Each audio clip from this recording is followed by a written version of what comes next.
அரணே அரணே. என்னம்மா சொல்லுங்கம்மா. ஏண்டா மணி 8 ஆகுது, இன்னமும் உன் பொண்டாட்டி தூங்கிட்டு இருந்தா எப்படிடா? மார்கழி மாசத்துல எந்திரிச்சு வீட்டு வாசல்ல சாணி தெளிச்சு கோலம் ஒன்றும் தெரியாதாடா? இப்படி தூங்கிட்டு இருந்தா எப்படிடா நம்ம வீடு விளங்கும்? ஏம்மா அவன் நைட்டு வேலைக்கு போயிட்டு வந்து டயர்டில் தூங்கிட்டு இருக்கா. இப்போ நான் எழுப்பி விட்டு நான் போட சொல்கிறேம்மா. இனிமே எந்நேரம் கோலம் போட்டு எந்நேரம் வந்து வீட்டு வேலையெல்லாம் செய்யறது? என்னடா இப்படி பண்றா? ஏம்மா இன்னைக்கு மட்டும் அட்ஜஸ்ட் பண்ணிக்கோமா. நான் நாளையிலேருந்து சீக்கிரமா எழுப்பி விட்டுறேம்மா.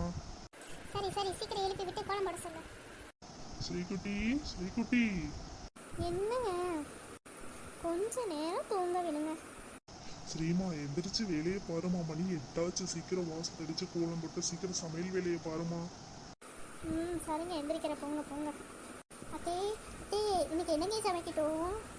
ஏண்டி காலையில் என்ன சமைக்கணும் கூட தெரியாதா? என் பையனுக்கு என்ன பிடிக்கும்? காலையில் டிஃபன் இட்லி சட்னி சாம்பார் தானே பிடிக்கும். அதை முதல்ல செய்.